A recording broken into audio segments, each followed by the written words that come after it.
নমস্কার বন্ধুরা, আজকে আপনাদের সাথে শেয়ার করে নেব নিরামিষ পুরভরা আলুর দমের রেসিপি। তার জন্য আলুর খোসা ছাড়িয়ে ধুয়ে নিয়ে চলে এসেছি। এখন মাঝখানটা এভাবে কুড়ে নিচ্ছি। 1 লিটার দুধের ছানা আমি অলরেডি রেডি করে রেখেছি, আর এই ছানার জলে আলুগুলো সেদ্ধ করব। কুকারে দিলাম ছানার জল, দিয়ে দিচ্ছি আলু, আর সাথে দেবো কিছুটা নুন। আলুগুলো সেদ্ধ হোক, এদিকে মশলাগুলো দেখে নিই। হলুদ গুঁড়ো, জিরে গুঁড়ো, ধনে গুঁড়ো, চিনি, লঙ্কা গুঁড়ো, আর সাথে নিয়েছি কিছুটা বাদাম, কিছুটা সাদা তিল আর পোস্ত। বাদামগুলো শুকনো খোলায় নেড়ে নিই। আর এদিকে আলুর কোড়া অংশ সর্ষের তেল আর নুন দিয়ে ঢাকনা চাপা দিয়ে ভেজে নরম করে নিয়েছি। ভাজা নরম আলুর সাথে ছানা দিয়ে মেশানোর পরে দিলাম গরম মশলা গুঁড়ো, দিচ্ছি লঙ্কা গুঁড়ো, আর সাথে দিলাম চিনি। দিয়ে ভালো করে নাড়িয়ে চাড়িয়ে ভেজে নিলাম আর স্ম্যাশ করে নিলাম।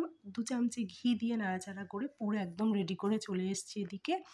রিফাইন অয়েলে ভেজে নিচ্ছি সেদ্ধ করা আলুগুলো। সাইড বাই সাইড আমি কড়াই চাপিয়ে দিয়েছি। কড়াইতে দিলাম সর্ষের তেল, দিলাম গ্রেটেড আদা।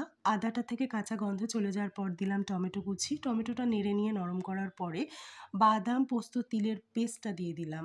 এবার ভেজে নিচ্ছি। খুব সুন্দর ভাজা ভাজা গন্ধ বেরোনোর পরে মশলার বাটি ধোয়া জলটা দিয়ে দিয়েছি। এখন দিয়ে দিলাম ড্রাই স্পাইসেসগুলো। ভালো করে মশলা কষুক, তেল ছাড়ুক, ততক্ষণ আলুগুলো একটু নেড়ে নিই। ব্যাস, ওদিকে মশলাও কষে গেছে, তেল রিলিজ করে গেছে। এবার দিয়ে দিচ্ছি হিং। দিয়ে গ্যাসটা একদম আস্তে করে এদিকে ভাজা আলুগুলো নিয়ে চলে এসেছি। ভরে নেব সাবধানে পুরগুলো, যাতে করে না আলু ভেঙে যায়। খুব হালকা হাতে পুরগুলোকে ভালো করে ঢুকিয়ে নিলাম আলুর মধ্যে। এবারে এভাবে সবকটা আলুতে পুর আমি ভরে নিলাম, আর ওদিকে মশলাটা প্রায় কষে গেছে। সবকটা আলুতে আমার পুর ভরা হয়ে গেছে। এই যে আলু নিয়ে চলে এসেছি, আর মশলাটাও কষে গেছে। এবারে অ্যাড করে দেবো জল।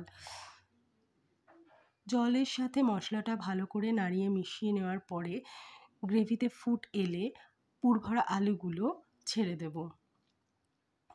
এক এক করে সবকটা আলু ছেড়ে দিয়েছি। এবারে কিছুক্ষণ ফোটার পরে অ্যাড করব আমুলের ফ্রেশ ক্রিম। ব্যাস, তাহলেই রেডি হয়ে যাবে নিরামিষ পুর ভরা আলু, যেটা লুচি, রুটি, পরোটা বা রাইস সব কিছুর সাথেই খুব ভালো লাগে খেতে। Thanks for watching. যদি রেসিপিটা ভালো লাগে একটা লাইক করবেন, চ্যানেলটি ভালো লাগলে সাবস্ক্রাইব করবেন।